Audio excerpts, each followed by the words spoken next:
Scientists have discovered a never-before-seen pyramid immersed in the sands of Judea. After a little digging, they discovered that it held treasures that had been untouched for over 2 millennia and historical secrets that we can only now access. At the Zohar Fortress site, 2,600 feet above the Dead Sea, archaeologists were searching for manuscripts that would provide new information about the history of the site. The excavation was originally part of a long-standing campaign launched by the authorities.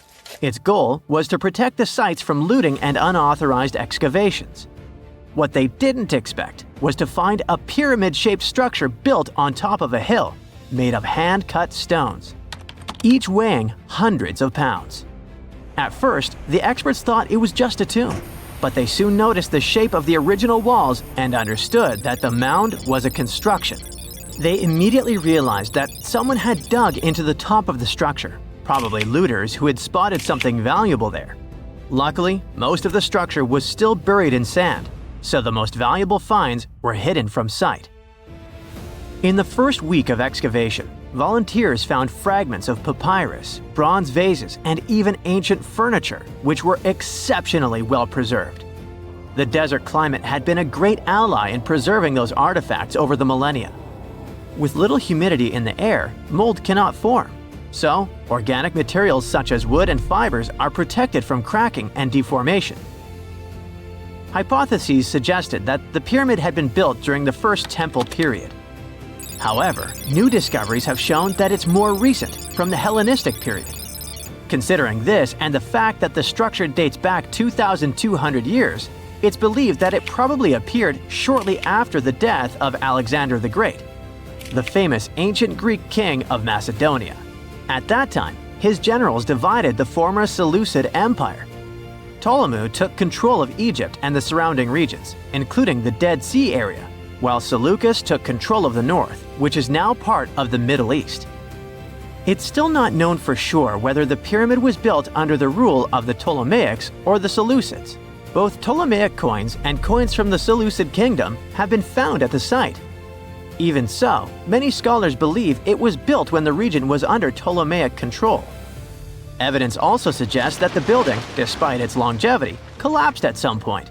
But that's not why it was abandoned by the ancient Egyptians, which begs the question of what purpose it was built for. Some believe it was used as a tomb due to its picturesque location on top of a hill. Others believed it may have served as a historical monument. However, one of the strongest theories is that the pyramid was a guard tower, protecting an important trade route along which salt and bitumen resources from the Dead Sea were transported to coastal ports. They also believe it may have been used by Ptolemaic officials to collect taxes from travelers. It would be something equivalent to our modern-day toll booths, or even port inspection agencies. Although the contents of the papyrus documents remain a mystery, it seems very likely they were written using the Greek alphabet, and some experts believe that they may have been tax documents, which would make perfect sense, given the theory that the pyramid was a guard tower.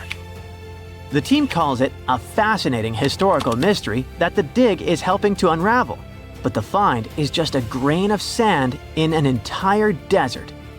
The dig is part of a larger project that's been going on for a long time, and in the last 8 years alone, it has scanned 111 miles of desert cliffs and identified approximately 900 caves within that radius. Using rappelling equipment, advanced technology, and specialized documentation methods, archaeologists discovered thousands of rare items, such as hidden scrolls, woodworking tools, carpets, leather goods, and even treasures. For them, the Judean Desert is an ancient vault just waiting to be opened to reveal its secrets.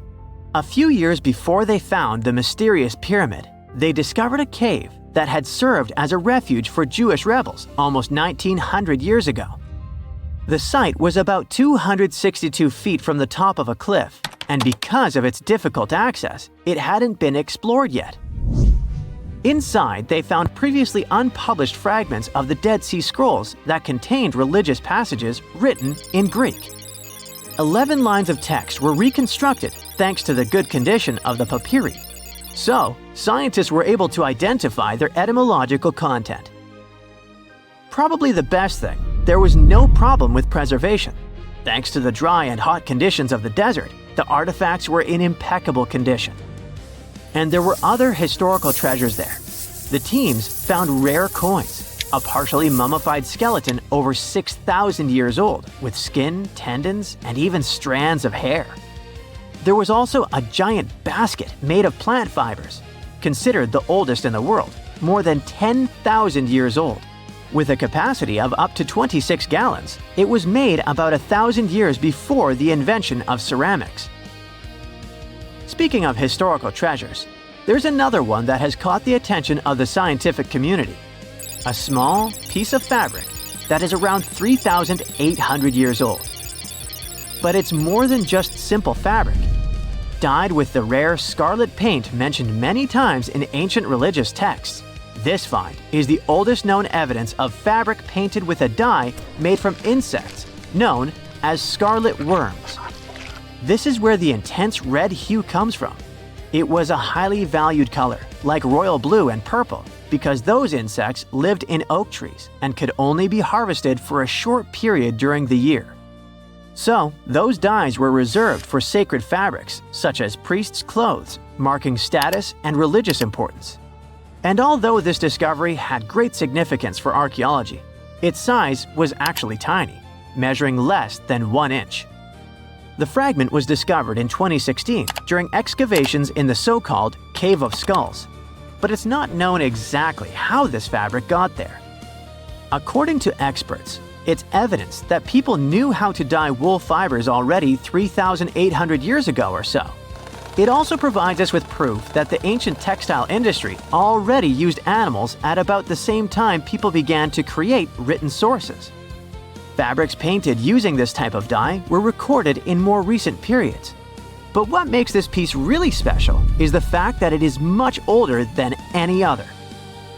Another important discovery was made in 1980, when scientists found a seed that was over 1,000 years old, which turned into a mysterious tree named Sheba.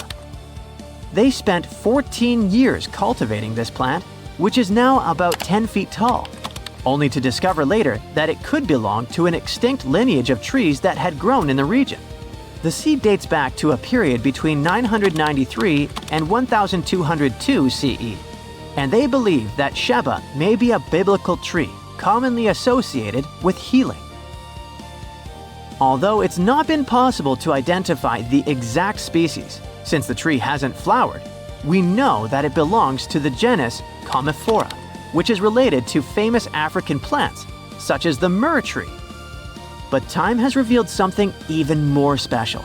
Its leaves and resins are rich in compounds that have medicinal, antioxidant, and even skin-soothing properties. This means that the tree may represent a forgotten lineage whose resin had medicinal value and was mentioned in ancient texts. This brings to light how ancient people dealt with botanical medicine. Wow! Scientists have found a lost city beneath Egypt's pyramids. And it's incredibly large, bigger than the biggest target you can imagine. Underground chambers, passageways, and vertical structures. Scientists have no idea what purposes they serve. But let's start from the very beginning. Italian and Scottish scientists studying the Pyramid of Khafra discovered something that looked like secret tunnels under 3 pyramids. This find might change what we know about ancient Egypt. The expedition, called the Khafra Project, was led by Corrado Malunga from Pisa, Italy, and Filippo Biondi from the University of Strathclyde, Scotland. Their mission was to focus on exploring Khafra's pyramid, the second largest on the Giza Plateau. Scientists uncovered a massive structure beneath the Pyramid of Khafra. Could it be an ancient Egyptian underground city?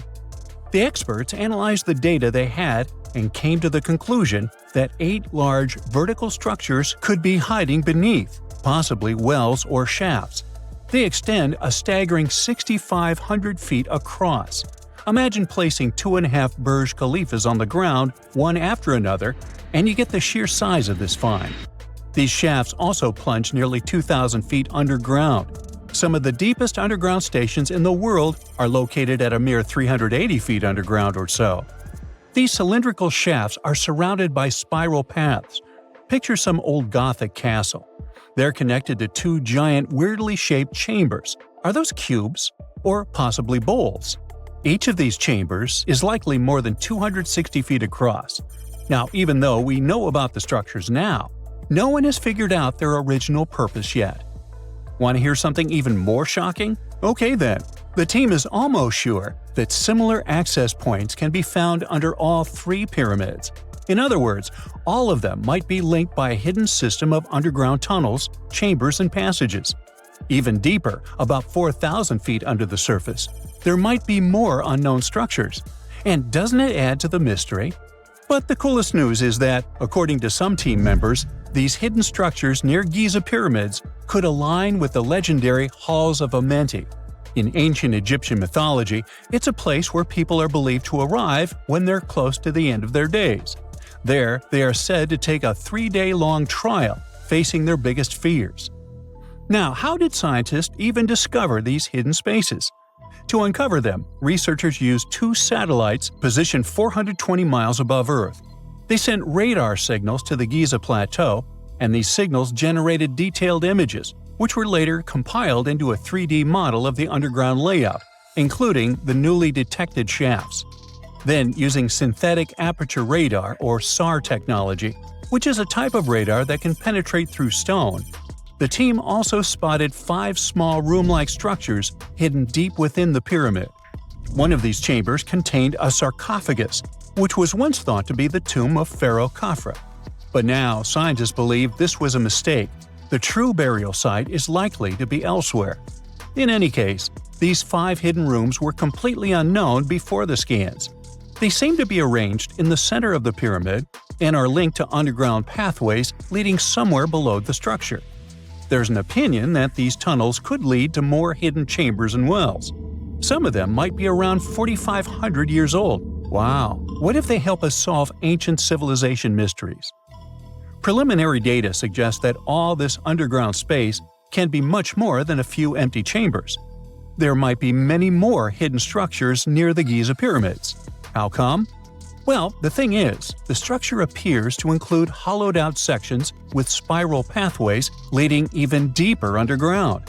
Refining the images hinting at this could reveal an extensive subterranean network. It might be a whole city hidden under the surface.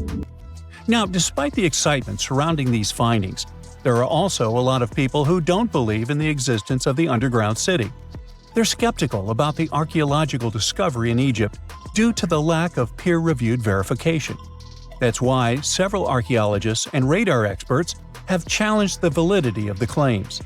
They've explained that the technology used to make the discovery may not be advanced enough to produce such detailed underground imagery. According to them, the 5 smaller chambers found near the surface could be natural formations, since the area had had sacred significance long before the construction of the pyramids. Some experts have even dismissed the use of radar methods in this context altogether. They call these methods scientifically unproven and question their accuracy. The discovery has also reignited discussions about ancient Egyptian myths and the possibility of hidden texts lying somewhere beneath the Giza pyramids. The layout of the newly detected underground chambers shares similarities with mythological accounts of the Hall of Records, a rumored chamber that could preserve early Egyptian wisdom. If confirmed, these findings could significantly reshape the understanding of Egypt's sacred topography. Plus, this lost city beneath Egypt's pyramid could become physical evidence of previously unknown underground structures. That's why the Khafre project is super eager to begin excavating to confirm their findings. But getting approval from Egyptian authorities is a challenging process. The discoveries still need to undergo peer review before they are accepted by the academic community. By the way, this recent archaeological discovery in Egypt comes on the heels of another discovery involving a weird structure beneath the Royal Giza Cemetery, which researchers believe is unnatural in origin. Archaeologists used remote sensing techniques and uncovered a mysterious L-shaped structure underground in the Western Cemetery of Giza. This area is known to house burials of royal family members and high-ranking officials. Many of the tombs in the cemetery have above-ground mastabas, rectangular stone or mud brick structures with flat roofs. But there is an area in the center of the cemetery where there are no above-ground structures.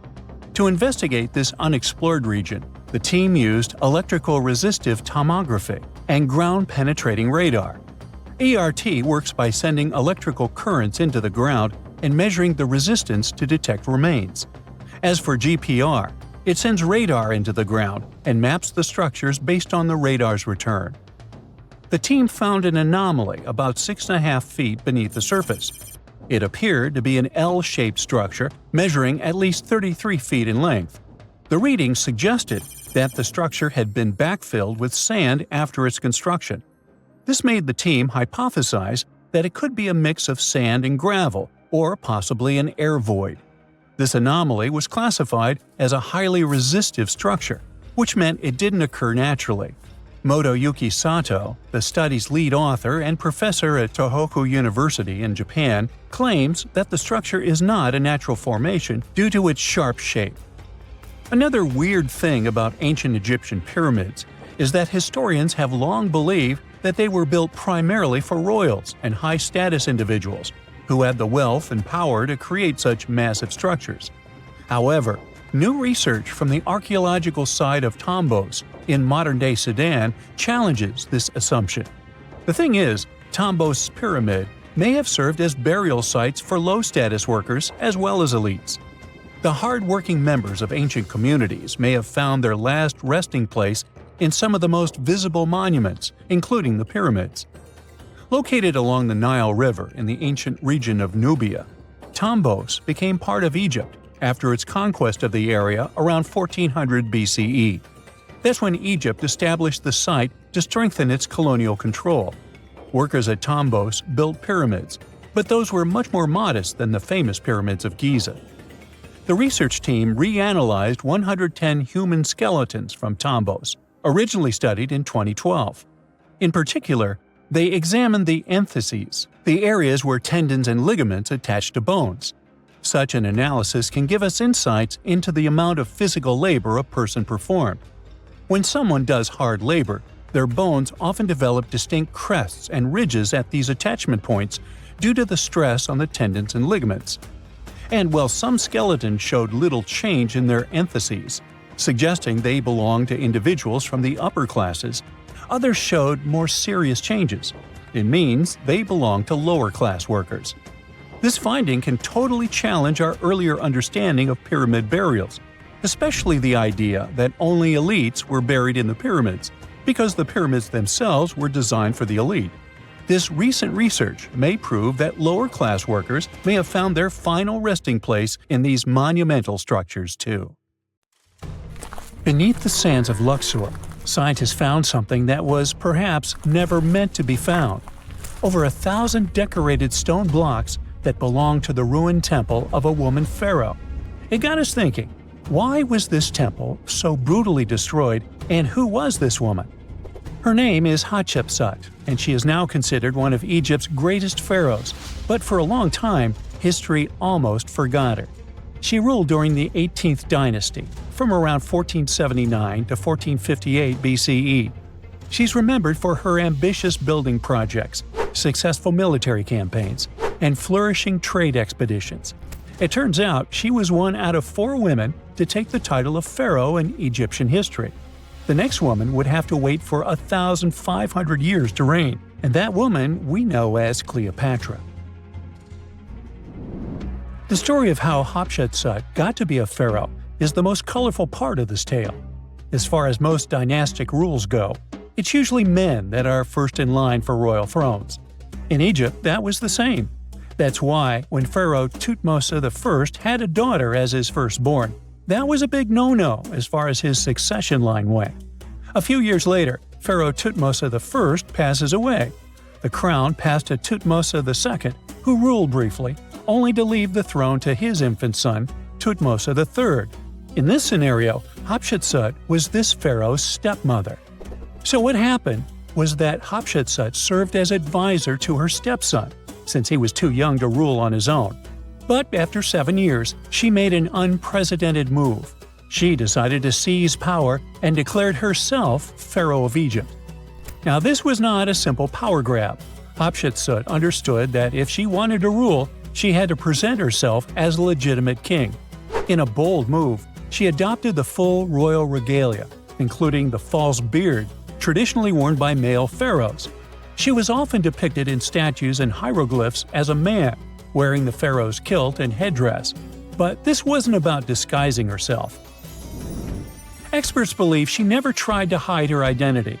Inscriptions on her statues often included feminine titles, like Daughter of Re, or grammatical structures that combined male and female terms, such as His Majesty herself. This showed that while she adopted traditional symbols of kings, she still acknowledged her true gender. But she needed to go even further. To legitimize her rule, she crafted an elaborate origin story. She claimed that the deity Amun himself had visited her mother in the form of her father, Thutmose I, and that she was his divine daughter. Now, this was no small claim, since pharaohs were seen as deities on earth. By aligning herself with Amun, she strengthened her right to the throne. In temple carvings, she depicted this divine birth with Amun, presenting her as his rightful heir. These narratives weren't just mythology, they were tools, ensuring her position remained unchallenged. Hatshepsut also took a new name, Ma'at-Kari, which translates roughly to "Truth is the soul of the sun god." The word Ma'at was central to Egyptian beliefs. It represented order, justice, and divine balance. Pharaohs were expected to uphold Ma'at to ensure Egypt's stability. By calling herself Ma'at-Kari, Hatshepsut was likely reinforcing that she was a legitimate and rightful ruler. Her reign was truly great. She led Egypt into an era of peace and prosperity, launching massive building projects and restoring temples across the kingdom. Her most famous achievement was the construction of her temple at Deir el-Bahari, a pretty impressive architectural masterpiece carved into the cliffs of Luxor. Hatshepsut initiated one of the most ambitious construction projects in ancient Egyptian history, commissioning monuments, temples, and obelisks to immortalize her reign. It's argued that she continued with the construction of the Avenue of the Sphinxes, a grand road lined with statues leading to the Karnak Temple. For many, her shining architectural achievement was the towering obelisk she had carved from single pieces of granite. One of these, weighing over 320 tons, still stands today. Now, beyond building, she expanded Egypt's influence through trade. She sent an expedition to the mysterious land of Punt, believed to be modern-day Somalia or Eritrea, bringing back riches like gold, ivory, and exotic animals. Her fleet of ships sailing the Red Sea marked the first recorded trade mission of its kind, establishing economic ties that would benefit Egypt for generations. Yet, for all of her success, something strange happened after Hatshepsut passed away. Her successor, aka her stepson Thutmose III, who had been overshadowed by her rule, took a drastic step. He ordered her name to be erased from history. Her statues were defaced, her inscriptions chiseled away, and her achievements credited to other rulers. It was as if she had never existed.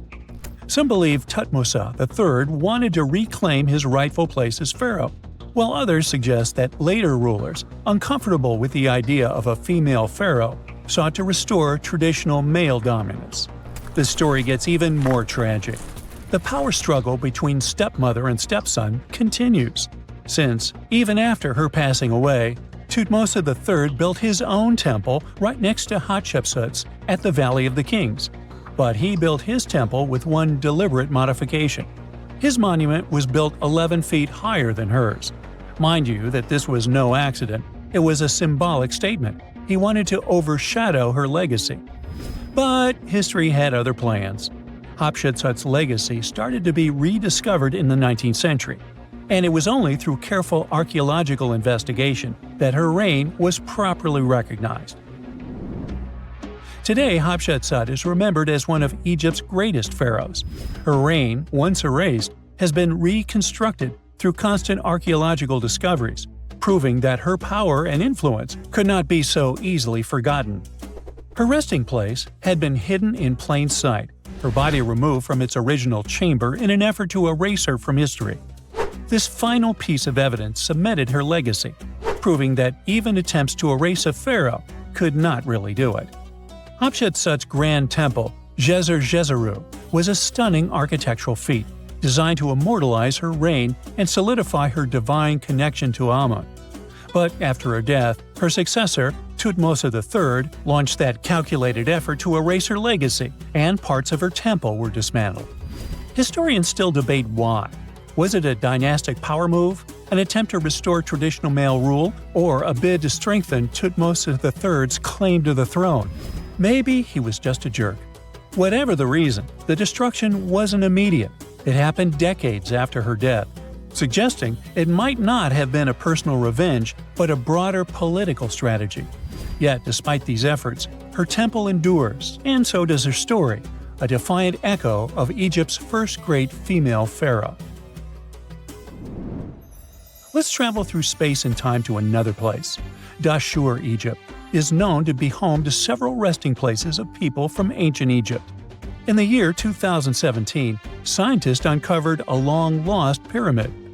They quickly called the Ministry of Tourism and Antiquities because they suspected it was going to be a big deal.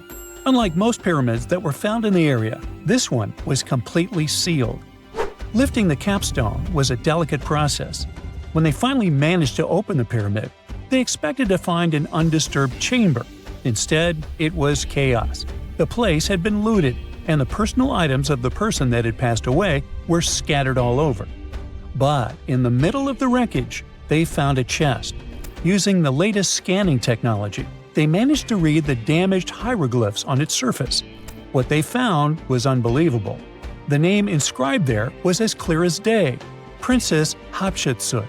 Ooh. The discovery made in 2017 also opened up a lot of questions. After further analysis, scientists discovered the remains belonged to another Hatshepsut. It belonged to a princess that lived during Egypt's 13th dynasty.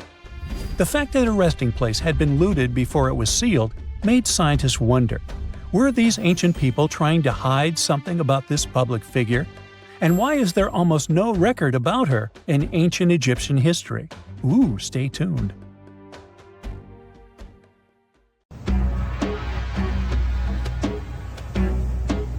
This is not a dune set.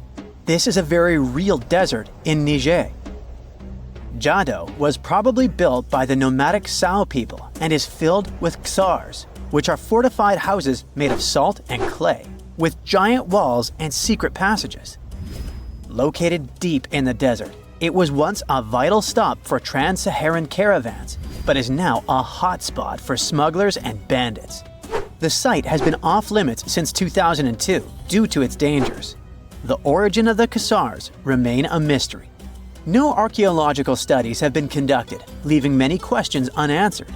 Even today, shifting sands reveal and conceal parts of these ancient ruins, fueling local speculation about what might still be hidden beneath the desert. Speaking of connective tunnels, scientists were blown away by the discovery of lava tubes in Saudi Arabia. These underground passages form when molten lava cools down. Researchers believe that ancient nomadic groups may have utilized these tunnels to survive the super harsh desert climates. While excavating the tunnels, archaeologists uncovered artifacts, rock art, and skeletal remains. The art and animal bones show that the people who used the tunnels were probably sheep and goat herders. They're still piecing together whether these groups lived in the tunnels for extended periods or just used them as temporary shelters. The Great Pyramid of Giza has been standing for thousands of years, but it's still hiding secrets. Using special scanning technology, scientists found two hidden structures under an ancient burial ground.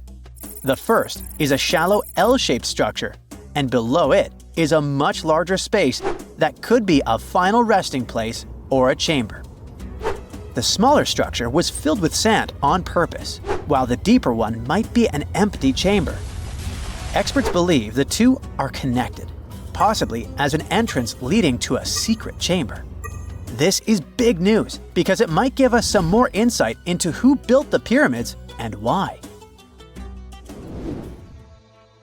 The world is full of ancient writing, but some messages refuse to give up their secrets, like the mystery of the Bashplemi tablet. This unusual stone, pulled from a lake in Georgia, is covered in symbols no one can read. Even with modern technology, experts are completely stumped. The tablet is about the size of a book, with 60 symbols carefully carved into its surface, but 39 of them don't match any known language. Some resemble scripts from ancient civilizations in the Middle East, India, and Egypt, but none are an exact match. To make things even trickier, part of the tablet is broken off, meaning a piece of the puzzle is missing forever. To rule out a hoax, scientists studied the tablet closely. They confirmed it's made of vesicular basalt, an extremely tough local rock. Whoever carved these symbols must have been really skilled. Based on similar archaeological finds, experts believe the tablet could date back thousands of years, possibly to the late Bronze or early Iron Age. Some symbols repeat, which could mean they're numbers. Maybe it's an inventory list, a record of battles, or even an offering to the deities. Until someone cracks the code, the Bashplemi tablet remains an unsolved mystery from the depths of history. Experts are still stumped with what this Minoan disc might mean. The Phaistos disc is one of the most mysterious finds from the Minoan civilization.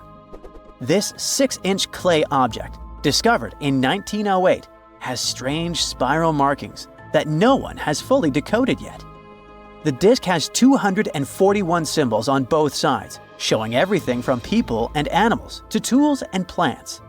Experts have come up with many theories about what the symbols mean. Some think it's an early form of Greek. Others suggest it's a prayer or a hymn. And some even believe it could be a letter from a king in Anatolia to a Greek ruler. Let's see who will be the first to figure this out. It's always a fun day at an archaeologist's office when they find something as big as a 2,000-year-old marble head. A French archaeologist mission went digging inside an old medieval house near Alexandria in Egypt and found a statue's head depicting an old, possibly ill man. This statue dates from the last Egyptian dynasty before it became part of the Roman Empire, and the site where it was found is associated with the likes of Cleopatra and Mark Antony. For archaeologists, even the smallest finds at this site means a lot. You've heard of Lucy, right? The Australopithecus that was an early ancestor for us humans. Well, scientists found some of her species' footprints somewhere in Tanzania. The so-called Laetoli footprints are over 3 million years old. The trail stretched 88 feet and has about 70 footprints, left behind when a bunch of early humans walked across some wet volcanic ash. What's cool is that these early humans were already walking on 2 feet, like us, not all hunched over like apes. The close spacing of the prints shows they probably had short legs and a shorter stride than we do today. In an ancient Egyptian temple, archaeologists uncovered a shrine unlike any other. A place dedicated to falcons and 2 mysterious deities. One deity had a falcon's head, while the other wore a crown with a sun disk and cow horns. But the most baffling discovery was an inscription that read, "It is improper to boil a head in here." At the heart of the shrine, there are 15 headless falcons carefully arranged on a pedestal, likely as offerings to the falcon-headed deity. One theory suggests the birds were boiled first, perhaps to pluck their feathers, before being placed in the shrine, following the strange rule carved into stone. Archaeologists also found a 13-inch iron harpoon nearby. Its true purpose remains unknown, although the shrine also held remains of fish, mammals, and bird eggs, suggesting that the rituals may have included feasting. And speaking of ancient Egypt, meet Hathor. Scientists named her after the ancient Egyptian deity of motherhood, music, and singing. This wooden statue, housed at the Metropolitan Museum of Art, was thought to be just a beautiful artifact, until a surprising secret was uncovered. Using an X-ray machine, experts found a mechanical operating system inside it, with pulleys and axles connecting her shoulder to her left leg. When activated, the system made her hand raise and lower, an engineering marvel from over 3,000 years ago. The statue was created during Egypt's Middle Kingdom, around 1800 BCE, and is often compared to 19th century automata due to its advanced design. It's believed the statue was used in religious ceremonies, symbolizing Hathor's role in dance and music. An unexpected discovery happened in northern Kuwait, where a Kuwaiti-Polish team uncovered a mysterious 7,500-year-old statue. The statue features an elongated skull, no mouth, narrow eyes, and a flattened nose. This feature is thought to be an Ophidian figurine, named after the Greek word for snake, and it was likely made by the Ubaid culture, a civilization known for their pottery skills. While no one knows exactly what role this weird statue played, it might have been linked to rituals or symbolic practices. Some scientists think these figurines, found in homes or final resting places, were tied to important cultural beliefs. We couldn't mention unresolved mysteries of this world without speaking about these elongated skulls. In the deserts of Peru, researchers uncovered 5 ancient skeletons, 2 with unnaturally elongated skulls. While head shaping was common in many cultures, these skulls defy explanation. Local legends tell tales of the so-called gentiles, a mysterious race banished underground by the powerful deities. Some say this is what the skulls represent. Others think this is some type of genetic anomaly, which was confirmed after finding an infant skull, too large to be artificially shaped. Something strange is lurking beneath the sands of Giza, and scientists have no idea what it is. Archaeologists just found a hidden structure near the Great Pyramid using advanced ground scanning technology. What's inside? Nobody knows, but excavations are already underway.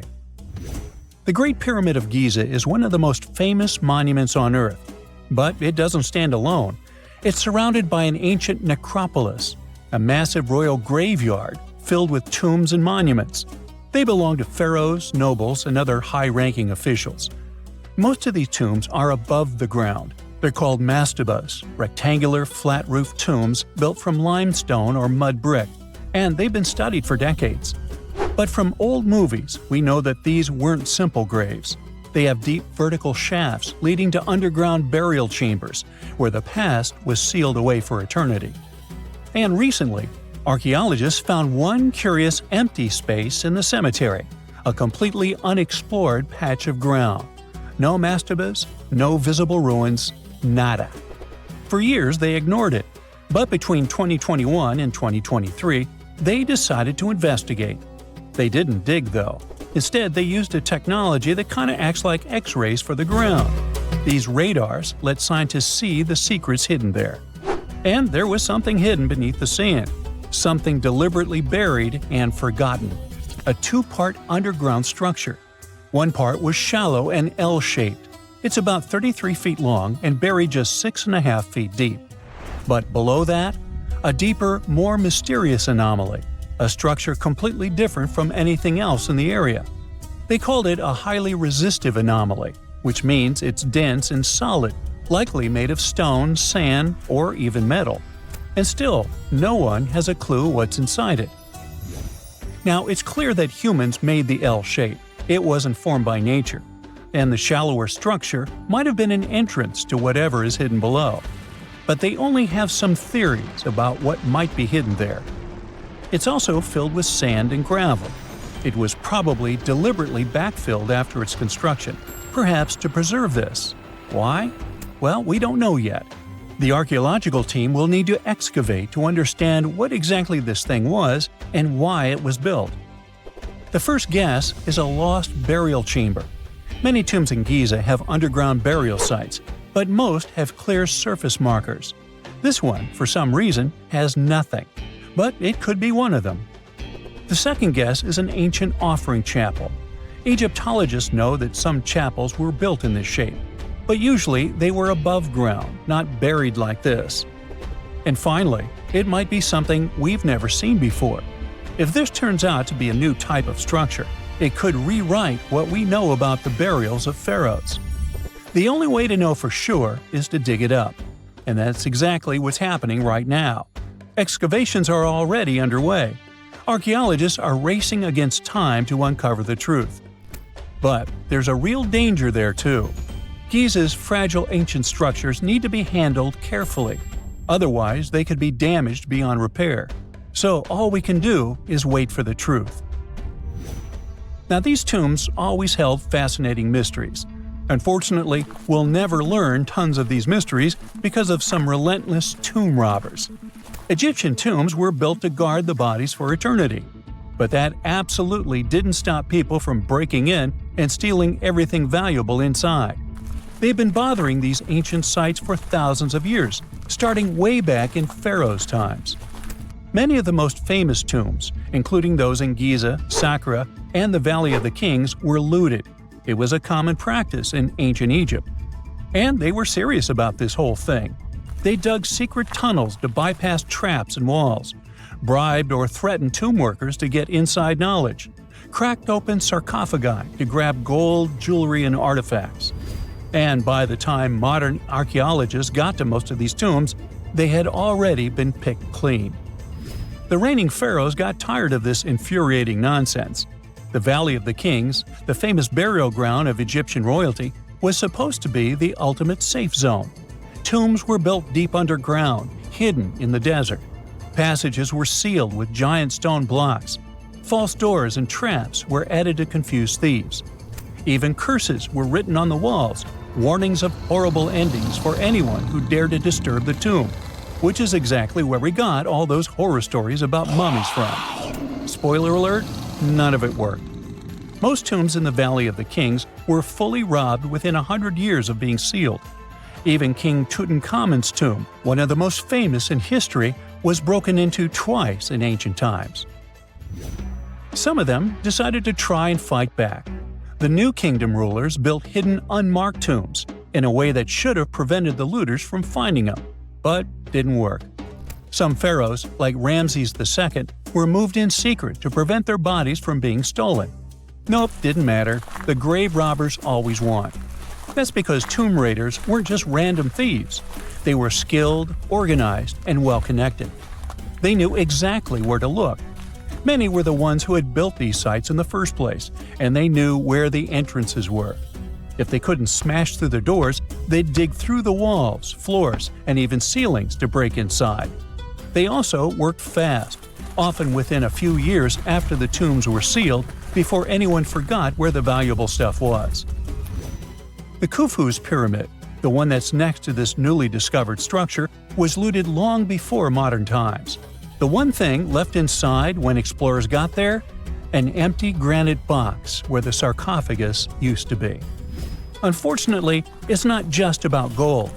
History itself gets stolen during these raids. Ancient Egyptians wrote detailed records of what exactly and where they buried. So when archaeologists compare these lists to what's found, they can see what's missing, which is often everything valuable. Most artifacts don't end up in museums. They just disappear into private collections, where they can never be studied again. Which is, of course, completely unfair. In fact, a few countries have had enough and started passing laws to take historical artifacts back from private collectors. In Italy, if you own an ancient Roman artifact, you must prove you got it legally. China is actively hunting down stolen artifacts, and they must find ways to retrieve it back from the Western collectors. In Egypt, they passed new laws making it illegal for private citizens to own any ancient Egyptian artifacts at all. Other countries, like the US, the UK, Germany, or Switzerland, are completely fine with rich guys owning their history. The British Museum is built on looted things. European empires invaded half the planet and took whatever they wanted back home. Their museums are often full of such stolen artifacts, and unfortunately, they refuse to give most of them back. For example, the Rosetta Stone. It was taken from Egypt by Napoleon's army. then stolen again by the British after they beat the French. Egypt has been demanding to return for years, but they still can't get it back. Or the Parthenon marbles. These magnificent massive Greek structures were taken from the Parthenon in Athens by a British lord in the 19th century. Greece has been begging for them back ever since, but the UK doesn't feel like it. Not to mention tons of Mesoamerican artifacts scattered in various museums across the world. European explorers raided Mayan and Aztec temples, took statues, jewelry, and sacred objects, and now Mexico is fighting to get them back. Well, wouldn't it be surprising even if this mysterious underground chamber has somehow been looted already? But if it's a newly found place, could it be one of the few that escaped the hands of grave robbers? Could there still be ancient artifacts, untouched for 4,500 years? We can only hope that those guys didn't get there first. Egyptologists have been digging around every inch of the Great Pyramid for ages. Yet somehow, they overlooked this stunning pink granite bathtub buried a few miles next to it. And here's the deal. This mysterious oval tube lying next to the Khufu pyramid for years may provide evidence that the Egyptians built the pyramids not only for monumental purposes, but also to generate electricity, experimenting with it long before Alessandro Volta and Thomas Edison. The Giza Plateau is famous for its three pyramids, Khufu, Khafre, and Menkaure. But there are also two smaller foundations next to them, the unfinished North Pyramid of Zayet el Aryan and the Layer Pyramid. Some researchers say these buildings were never finished, while others think they were destroyed for more mysterious reasons. One of these reasons might have to do with the original usage of the Giza pyramids, the idea that they were used as an electricity generator. To connect these dots, we need to go back to the beginning of the 20th century. That's when an Italian architect and Egyptologist named Alessandro Barsanti decided to examine the Zayet el Aryan pyramid. Near the site, he noticed something unusual: scattered granite fragments. To a casual passerby, these might have seemed insignificant, but Barsanti recognized the signs. You see, ancient Egyptians often used sites to prepare stones before transporting them to their final destinations. The fact that there was granite on the ground intrigued him. Granite was a more expensive material than the limestone typically used for pyramids, which suggested that it might have been intended for an important and possibly hidden structure. At a depth of 68 feet, they encountered a huge pink granite block. He kept going with the excavations, and they revealed ancient inscriptions carved into the stones. They sent the drawing to experts, but no one could decipher what they meant. Were they instruction sets to something? That's when Barsanti made his biggest discovery. He found an oval-shaped vat carved from pink granite and polished to a mirror-like finish. The thing is, the vat had been carefully sealed. When they opened it, they found a thin black residue along the walls. I'm thinking something in the lines of a black oily substance. This discovery raised many questions for him. It didn't make sense to him that ancient Egyptians would go above and beyond to seal and protect this strange vat. By 1911, Barsanti had to abandon his effort to figure out what was the deal with that mysterious pit. But his findings intrigued researchers all over the world, and they've got their own opinions about it. One of these modern theories suggests that the other pyramids could have been used as a part of a bigger whole. It suggests that the Khufu pyramid was actually used as a water pump designed to irrigate the desert area. Apparently, the pyramid's internal chambers would function as a hydraulic system. In the 1990s, an engineer took this theory seriously and studied the pyramid's subterranean chamber. Surprisingly, he found actual signs of water damage. Apparently, the pyramid generated powerful compression waves, aka pulses, that could create electricity. This raised an important question. Could the ancient Egyptians have used the pyramids as a generator in order to produce electricity? On paper, that was proven to be possible, but hey, agreeing on the original use of the pyramids is probably one of the most difficult things in the world. So, we're still not 100% sure about this. Apart from that, Egypt is a playground for important discoveries regarding humanity's past. I mean, scientists have just discovered what looks like a cosmic command center, similar to that room from the Doctor Strange movies. They discovered an L-shaped astronomical observatory, measuring around 9,000 square feet, dating back to the 6th century BCE. Definitely the first and largest of its kind from that era. The mud brick structure housed tools used for calculating dates related to ancient Egyptian rites, royal coronations, and agricultural plans. This observatory is located in the archaeological site known as the Temple of Phuto, just 50 miles east of Alexandria. It's pretty impressive. The structure was designed so that you'd get inside the room through an east-facing entrance. This way, you'd get to see the sunrise. Once inside, you'd find a pretty huge shadow clock, used to tell time by tracking the movement of shadows inside the room. This variant of a sundial clock was nearly 16 feet long. That was quite an exciting discovery. Another interesting one was that scientists and Egyptologists have discovered the first ever pregnant mummy. Now, even if we know quite a lot about mummification processes, we keep making discoveries that open new doors into the lives of ancient Egyptians. It took so long for someone to find out this mummy was expecting at the time she was embalmed because she was placed in a male's coffin. More specifically, a male priest. Historians say that during the 19th century, a lot of traders mixed coffins up in order to sell them. Yes, that means they opened them and switched mummies to please their buyers. It was a complete surprise because they were hoping to study more about ancient health issues when they opened this coffin up. But they had another special research on their hands: prenatal practices in ancient Egypt. This mummified woman who lived about 2,000 years ago was from 20 to 30 years old when she passed away. She was found in Thebes, and her remains were incredibly well preserved. You see, mummification recipes varied across Egypt.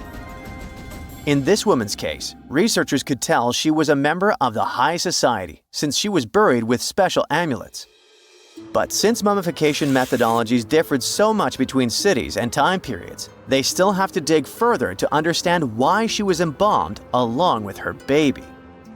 Speaking of mummies, scientists were digging up a final resting place in Saqqara, also in Egypt, and they unearthed two embalming workshops. One was for humans and the other for sacred animals. Apparently, the workshops date back to about 2,400 years ago. They were equipped with stone beds, clay pots, and ritual vessels. Everything you needed to mummify. But that's not all. Archaeologists also stumbled upon cheese stored in jars behind tombs that were over 3,000 years old. Yep, cheese. This shows that the ancient Egyptians were pretty savvy when it came to preserving food, too. They knew how to store stuff for the long haul, not just the mummies. It really shows how they applied their preservation skills to both food and bodies, giving us a glimpse into their impressive technological know-how. Scientists have also found one of Egypt's oldest complete mummies, and to their surprise, it was completely covered in gold. You see, Egyptian mummies covered in gold are already a rare thing, but they weren't expecting it to be the oldest one ever found. The mummy was quite well preserved, and they could identify that it was the remains of a wealthy man called Hekashepes. Many symbols show that he was important and wealthy, like the band he wore on his head and the bracelet on his chest. He was also dressed in a tunic wrapped with a belt, which was a way to preserve the good appearance of a person after they passed away. To reveal it, they had to open the final resting place with mortar. Basically, it was like they were opening a time machine, just as the ancient Egyptians did 4,300 years ago. If you think about it, it's almost like entering a time capsule. Enough about mummies. Scientists also found something very exciting hovering above the pyramids. They had to use a fancy top-notch radar known as LARID, aka Low Altitude Long Range Ionospheric Radar, which can see these invisible waves far away into the sky. Laurid helped them discover giant plasma bubbles floating in the air above the pyramids. These bubbles are called plasma bubbles, and they wreak havoc on modern technologies. I mean, they can disrupt GPS and phone signals for hundreds of kilometers in diameter from where they're located. These bubbles are massive, sometimes as big as cities, and they're caused by the sudden depletion of charged particles in the ionosphere. So, instead of spreading out evenly throughout the ionosphere, they stick together in this wave-like form. This was a pretty important discovery because it can help scientists understand how to prevent these waves from messing with our technology. What is a boat doing in the middle of a desert? You would expect to find a seagoing vessel closer to shore. This is the question archaeologists had been asking for decades. In 1988, there was a storm near one of the most important archaeological sites in ancient Egypt. A wooden structure emerged from the sand. It was hollowed out by termites. Scientists were determined to solve its mystery. In 2000, they began excavating the site near Abydos, Abydos. An American team of experts soon discovered a boat that was 70 feet long, and it wasn't alone. In total, there were 14 boats neatly resting next to each other. It was impossible to completely dig out the boats because of their poor condition. Luckily, the wood was preserved enough to get a sample. Analyses revealed that the boats were around 5,000 years old, the oldest fleet in human history to this date. The time of their construction predates the pyramids at Giza by half a millennium. Each ship of the fleet rested in a vault that matched its dimensions. The room was roughly a third of the size of a tennis court. It had mud brick walls that featured more than 120 drawings of boats. Ancient Egyptians incised them on whitewashed walls that were excellently preserved. Scientists have known about these mysterious chambers for well over a century. 1901, 1902. A British archaeologist, Arthur Weigel, stumbled upon a strange structure west of the River Nile. His team caught a glimpse of the interior walls. Sadly, a section of the roof collapsed, so they had to call off further exploration. Researchers abandoned the site, but its location remained on the maps. The boat's position first led scientists to think that they rested on a bank of the mighty Nile. But there was a problem with this theory. Today, the river flows almost 7 miles west of Abydos. Further studies of the surrounding terrain showed the Nile didn't change its course throughout history. Also, if the boats floated near a dock, they would be in unstable positions. The 14 vessels at Abydos were perfectly parallel to each other. There was only one conclusion possible. Someone had deliberately placed them like that. They must have gone through a lot of effort. Each boat had enough room for up to 30 rowers. These vessels could really float. They weren't models, but scholars still don't know if they actually sailed any body of water in ancient Egypt. This doesn't diminish the importance of the find. Previously, archaeologists found only small-scale models. In King Tut's tomb alone, there were 35 boat models. For a long time, these figurines were the only clues as to how ancient Egyptian vessels looked like. The boat's design confirms that they were the real deal. They are the earliest surviving examples of something called built boats. Ancient people constructed primitive vessels by hollowing out large tree trunks. The alternative was reed that was tied together to form a raft. The boats at Abydos had planks tied together. This was a major breakthrough in shipbuilding. During their lifetime, the boats must have seemed impressive. Timber was a valuable commodity at the time. There was no wood in the desert. Cedar had to be imported from Lebanon. The only person who could afford such luxury was the pharaoh. Studying the area around the ancient fleet provided more answers. Scientists discovered a mud brick structure where Egyptians worshipped the pharaoh. Its approximate date of construction matches that of the wooden boats. The same bricks out of which this building was made were used to encase the fleet. At the time of their construction, the rooms they were stored in had a ceiling. That's the section that archaeologists stumbled upon in the early 20th century. Just like mummies and coffins, these marvelous ships rested inside splendid vaults. The exterior of these rooms was also impressive. The outer walls originally had a plaster of white limestone. It reflected sunlight. In the desert sun, the structure housing the boats must have shone from miles away. Ancient Egyptian builders used the same technique to cover the pyramids 500 years later. Today, their surface looks jagged, but it wasn't always like this. When they were constructed, the pyramids had a top layer of fine white limestone.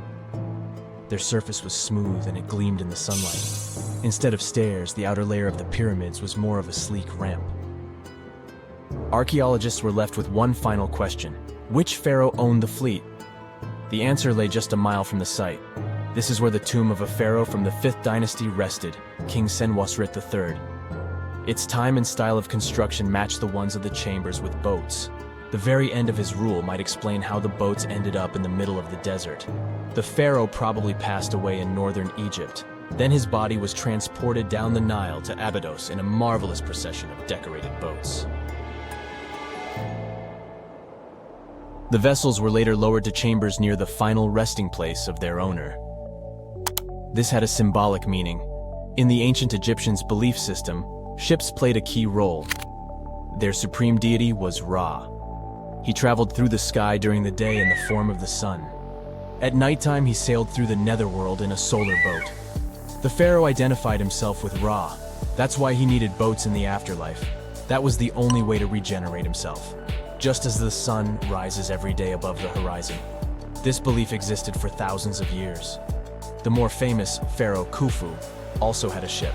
Scientists found it in 1954 next to his pyramid at Giza. It is some 4 centuries younger than the fleet at Abydos, but Khufu's ship was almost 2 times longer. The Great Pyramid of Giza and King Tut's tomb are some of the most famous archaeological finds in Egypt. But there are many more secrets hiding beneath the endless sands of the Sahara Desert. Recently, 2020, archaeologists found a lost city there. They have labeled it as the most important discovery since King Tut's tomb, 1922. The city of Aten is some 3,000 years old. Historians hope it will give them a unique insight into the everyday life of ancient Egyptians. The famous archaeologist and Egyptologist Zahi Hawass proclaimed the site a lost golden city. Aten sits some 300 miles south of Egypt's capital, Cairo. It is close to the famous Valley of the Kings. Archaeologists first found sections of mud brick walls that spread out in all directions. They discovered complete rooms with tools of everyday life inside. The research team unearthed a bakery, a residential neighborhood, and an administrative district. They all date back to the time when the Egyptian civilization was the wealthiest in its long history. They were also the first to make objects from iron. In 1911, scientists found a set of iron beads near a village in Lower Egypt, El Gerza. These are the earliest known iron artifacts. The discovery is literally out of this world. Ancient people made them by beating into shape a piece of a meteorite. The 9 beads were once part of an ornate necklace. They are now blackened and corroded, which is perfectly normal for a piece of jewelry that is over 5,000 years old. They consist of an iron-nickel alloy. Researchers were impressed by the skill of ancient jewelers who processed the beads. Their craftsmanship is more impressive when you think that they didn't know the stellar origins of the material. The Great Pyramid of Giza also has a remarkable feature. An international research group investigated the electromagnetic response of the structure to radio waves. They found that the pyramid has the ability to concentrate electromagnetic energy inside it. This occurred inside its chambers as well as under the pyramid's base. It contains an underground, unfinished chamber. It seems that the electromagnetic response is connected with the properties of limestone, the Great Pyramid's main building material. The research results might have a practical application. The way solar cells and nanosensors function could be improved by this remarkable find.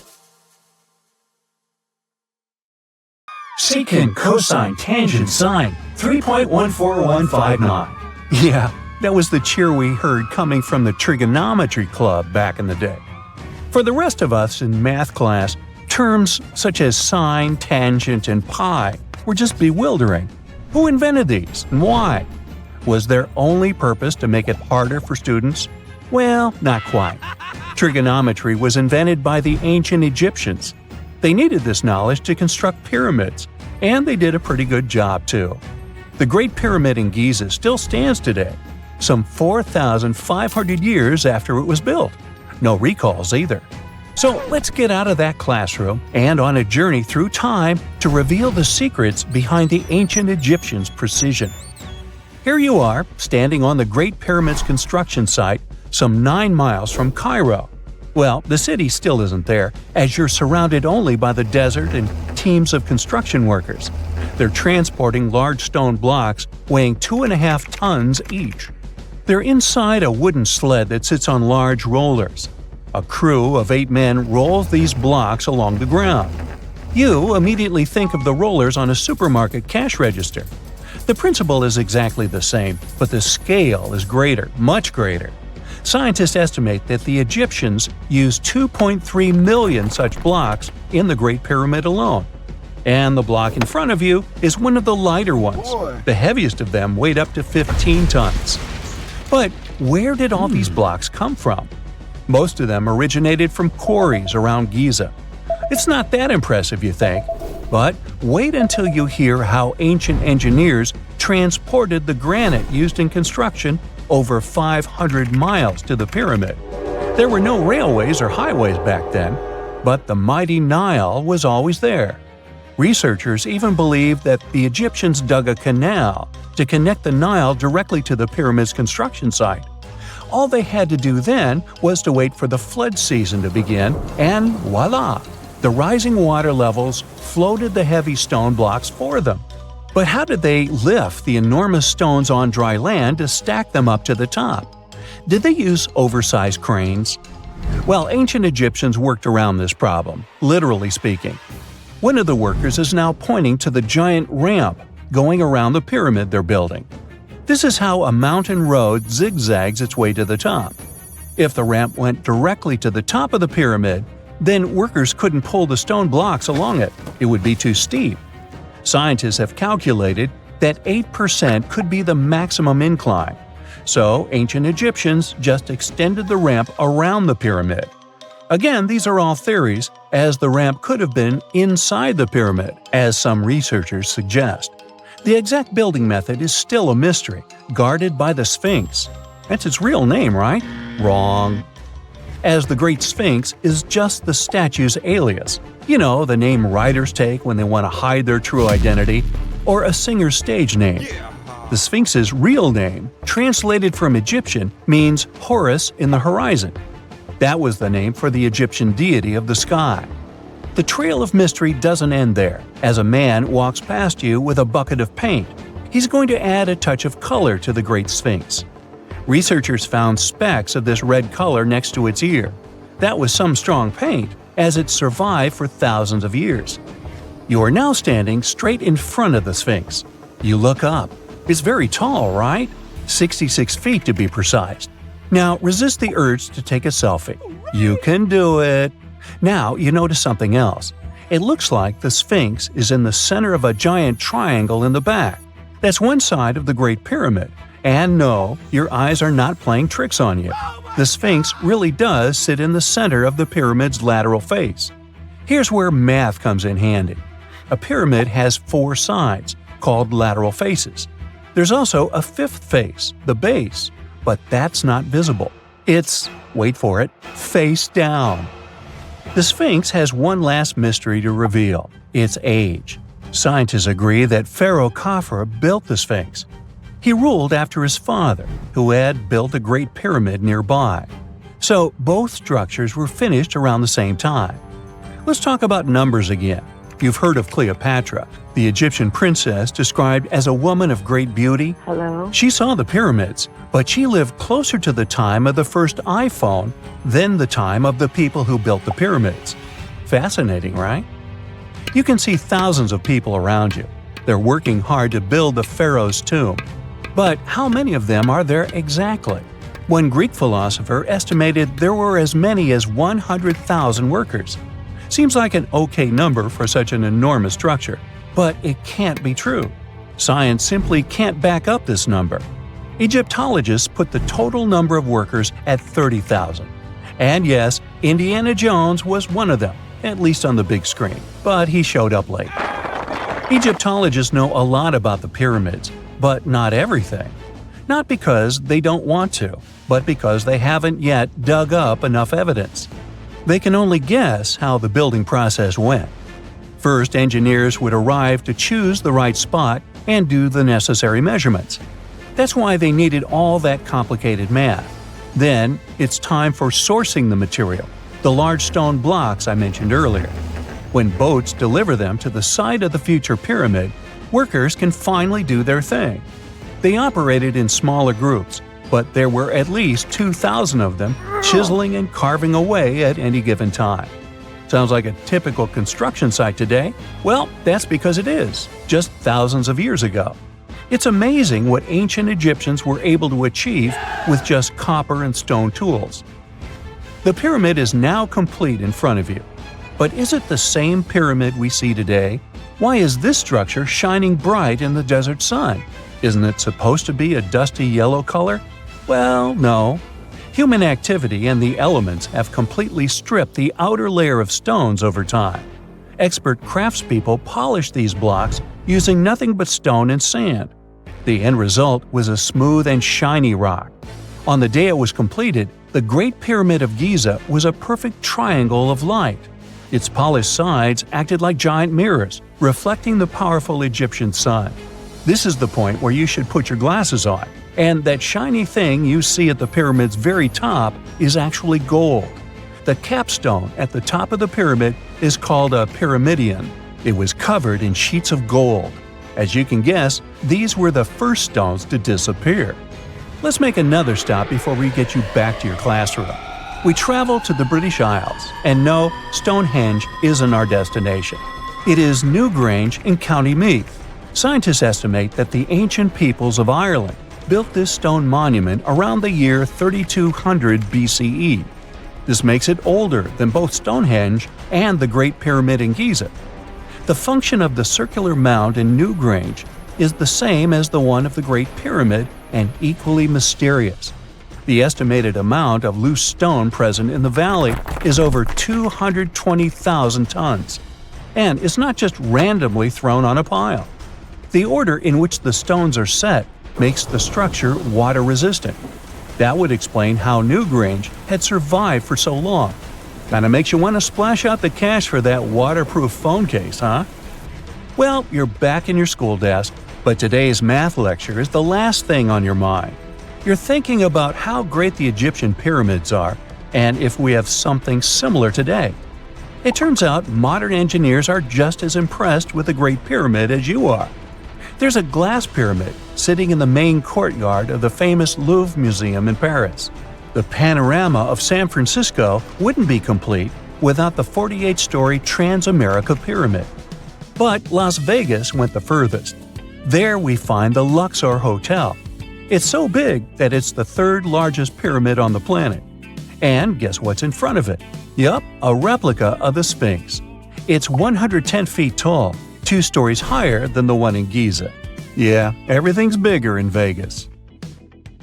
It's 1898, and you're taking part in excavations in Saqqara.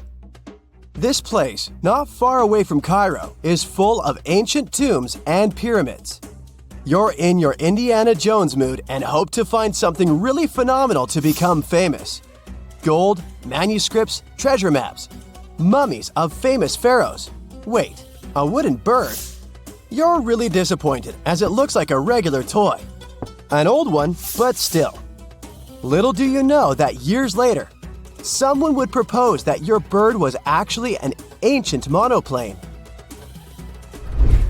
So the artifact, nicknamed the Saqqara bird, is made of a sycamore tree. The birdie has a wingspan of just 7 inches and weighs around 40 grams. A perfect original souvenir from Egypt, I would say. It's over 2,000 years old and looks pretty plain, without any carvings of feathers or other intricate ornaments.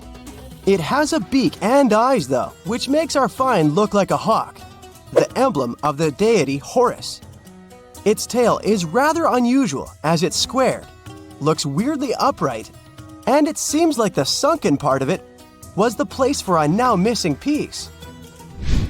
Humans love solving a good mystery, so there have been several attempts to explain the use of the birdie. First, quite simply, is that it was a ceremonial object. The second idea is that it was a toy for a child from some well-off family. It could have been some sort of boomerang, which was a popular concept in ancient Egypt. Then there was a theory that the bird had been used as a weather vane. But this one has been debunked as the figure doesn't have any holes or markings. except for the one made at the museum in Cairo to fix the exhibit on a stick. So there was no way to hang it in the past. Almost a century after the bird was found, Egyptologist Dr. Khalil Masiha proposed a new theory that it could have been a model of a monoplane. He believed the bird was missing a horizontal tailplane. Otherwise, it had its wings set at a right angle, similar to that of modern planes. It could have worked to generate the aerodynamic lift necessary for flights. Dr. Masiha also claimed that it was common at that time to place miniature models of technological inventions in tombs. So, did the ancient Egyptians really invent the plane in 200 BCE? That would make the Wright brothers, who are considered the inventors of aviation, really upset. They made one of their first flights only in 1903. There's just one way to know for sure, and that is to test the model. But you know, the ancient museum in Cairo would unlikely let one of their cherished exhibits fly around like a toy. That's why glider designer Martin Gregory built a similar model, this time of balsa wood, and concluded that even with the missing tailplane, the plane wasn't much of a flyer. Case solved? Not really. This didn't sound convincing enough to the History Channel, so they invited an aerodynamics expert to build another replica of the bird. He tested it in weather conditions similar to those in Egypt and was impressed with the little plane's abilities. So, if they did invent the prototype of a plane back in the times of pharaohs, it would be a good example of an oupart. That's an out-of-place artifact, an object that's way ahead of its time in terms of technology or history. And the Saqqara bird isn't the only example of such a revolutionary concept. In 1901, a group of divers retrieved the Antikythera mechanism from an underwater shipwreck near the Greek island of Antikythera. It's been dubbed the world's first analog computer, and it's currently dated around 100 BCE. The bronze mechanism could tell the position of the sun, moon, planets, and stars, as well as the lunar phase, the dates of upcoming solar eclipses, and even the speed at which the moon moves through the sky. No one's sure who used it and how or where it was made. But it's obvious that it's extremely precise and way too advanced for its time. The first flushing toilets in the world were invented in the middle of the 20th century. Just kidding. The ancient Minoans on the Mediterranean island of Crete and the Indus Valley civilization both came up with this brilliant invention at the same time, around 4,000 years ago. The plumbing and sanitation were so well done that no one managed to design anything better until 2,000 years later. One ancient Minoan lavatory was discovered at the Palace of Knossos. It looks like it had a wooden seat set over a tunnel that directed water from a rooftop reservoir to an underground sewer. Other varieties got water from jugs. Only the super rich people could afford all this glory. So if you wanted to shop for real estate back then, the flushing toilet would be a telltale sign you were in the rich neighborhood. Automated doors became a cool, seemingly new invention back in 1931. But the technology behind them is actually much older. Think the 1st century CE old. Mathematician and engineer Heron of Alexandria came up with a hydraulic system to open and close temple doors. To bring it into action, you need to light a fire to produce heat. There was a brass pot under the fire, half filled with water. The inventor connected the brass pot to containers that acted as weights. When the fire was burning, the water moved into the containers. They went down and pulled the ropes. It was nothing like a supermarket door that opens in front of you before you even have time to think. Heron's door took hours to open, and there was no way to stop the process. That's why they only opened the doors once a day before people entered the temple, to add some mysticism at the temple during ceremonies. Spooky. Looks like the first ever battery was invented in Baghdad around 2,000 years ago. A German archaeologist found this oval-shaped clay jar in 1938. Scientists are still not sure what purpose it served and who exactly invented it. There is a theory that it was used for electroplating objects with precious metals. When they filled it with a weak acid like vinegar, the battery produced around 1 volt of electricity. Another theory says it was a vessel for sacred scrolls. Would you like to buy contact lenses designed by Leonardo da Vinci himself? In 1508, he invented a glass lens with a funnel on one side. You were supposed to wear it with water inside to improve your vision. Sounds a bit uncomfortable, doesn't it? So, around a century later, French scientist René Descartes decided to improve the idea and make the cornea contact the future lenses. Contacts because they contact your eyes, get it? The glass tube with liquid did help improve vision, but blinking was sadly impossible. 2.5 centuries later, new technologies in the glass industry let scientists design contacts that would fit in the eye and even let the wearer blink. Thanks, guys! Still, those lenses were made of heavy blown glass and didn't let the eye breathe. About 50 years later, contacts became plastic, lightweight, unbreakable, and scratch-resistant, but still covering the entire eye. And then, in 1948, an English optical technician accidentally sanded down a plastic lens and figured out they'd still be in place even if they covered only the cornea. Imagine you're living in 19th century London and need to send a message to New York. It would have taken about 10 days to get there by ship. So when delivery time went from days to hours in 1858, it was a true sensation. The first message was sent by Queen Victoria herself. It was all made possible thanks to the transatlantic telegraph cable, running under the ocean. Sadly, the new cool invention only lasted a few weeks. It took years to bring it back to life. Imagine working 7 days a week on a large-scale construction site.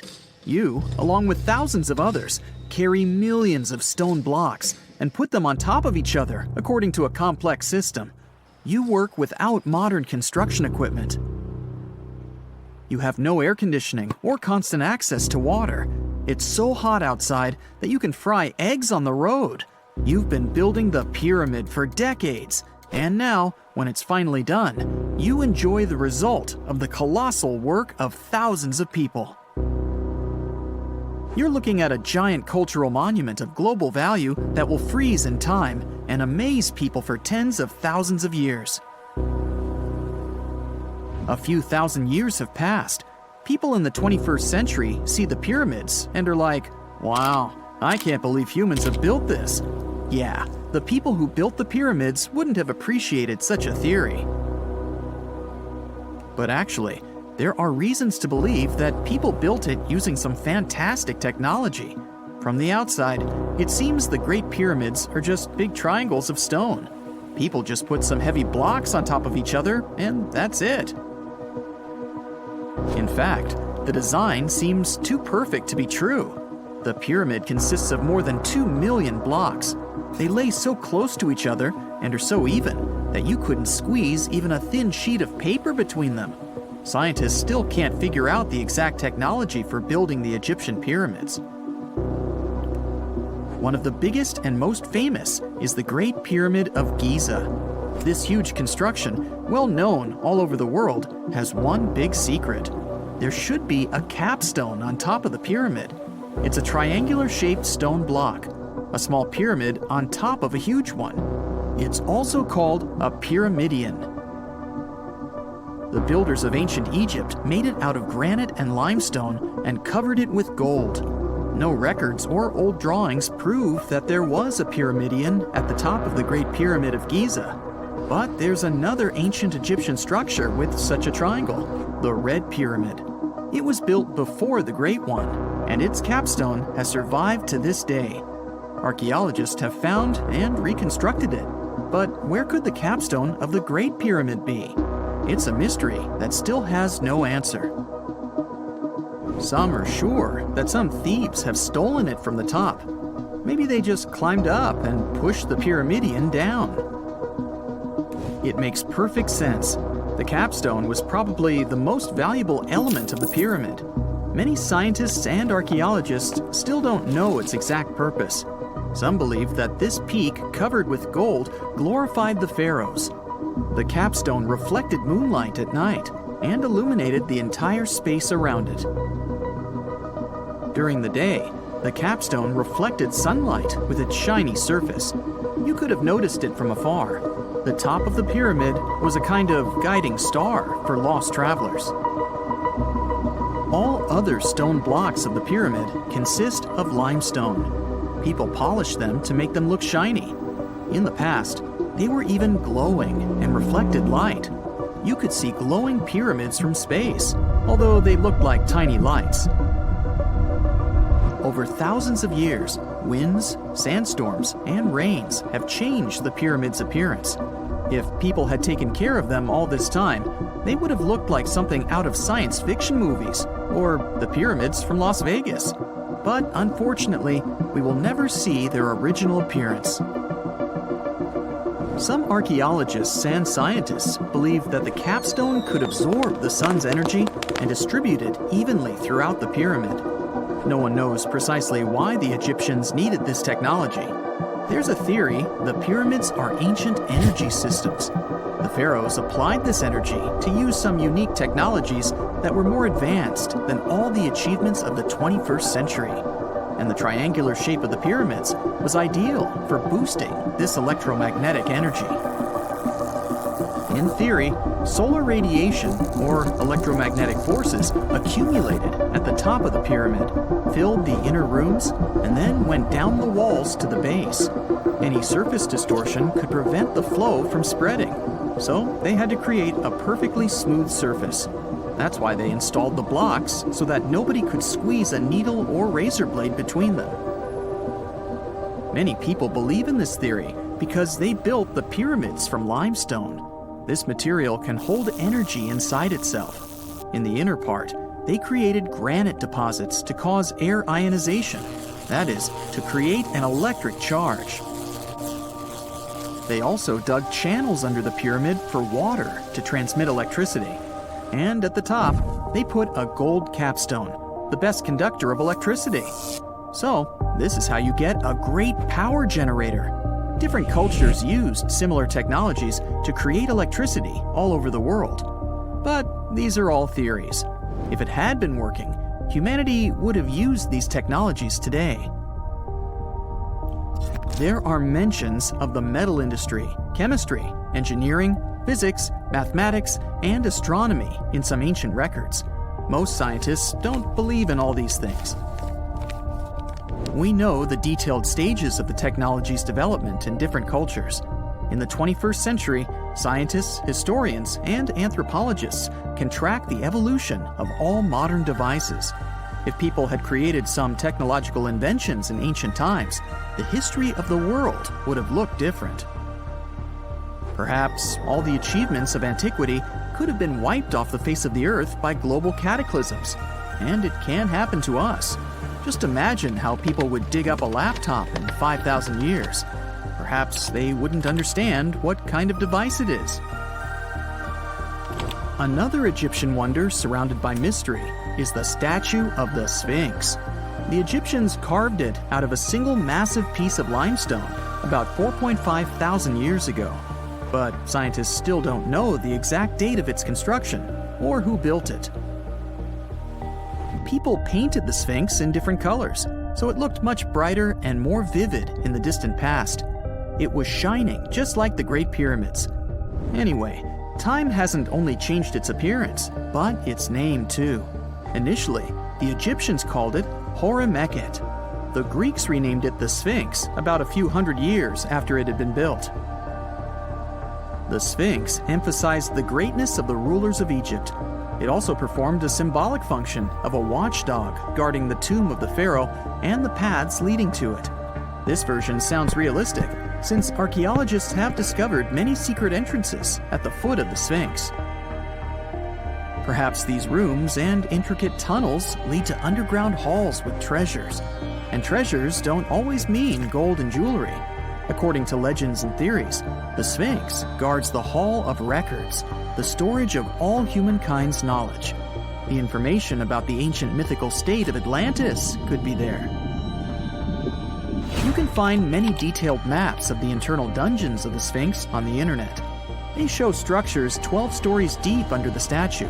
It looks like a small city filled with gold, scrolls of knowledge, and various ancient artifacts. But don't believe all these maps. These are just theories. Several thousand years have passed, but people have very little information about it. Archaeologists know that there are still many strange and exciting things about the Sphinx that are still undiscovered. Some locals are afraid to research because they believe they can awaken something terrible from the underground depths. Therefore, it's mostly scientists from other countries who conduct the excavations. In 1998, scientists discovered strange tunnels leading to empty rooms under the Sphinx. They realized that some people tried to get there through tunnels in the past, and maybe those people took all the treasures that were there. One of the legends says that some powerful artifact lays beneath the Sphinx. Its technology can change the whole world, but the locals are hiding it because it can damage the planet. Some believe that you can find evidence of unknown technologies painted on the granite walls in the pharaohs' tombs. But most likely, these paintings and signs tell us the myths and legends of ancient Egypt. But what if Egyptian symbols and drawings are detailed instructions for using ancient technologies? What if the locals that lived at that time thought, people in the future won't be able to get energy themselves. Let's leave some detailed instructions for them. Anyway, there are many riddles and theories. In reality, the search for answers is a dangerous undertaking, since it's not easy to get into the underground halls. Excavations can ruin the structure of the entire Sphinx. Any person inside the tunnels may get lost and never be able to find their way back. Besides, it costs a lot of money. Now, what would be awesome is if people could invent some device that could scan underground areas and show their detailed models.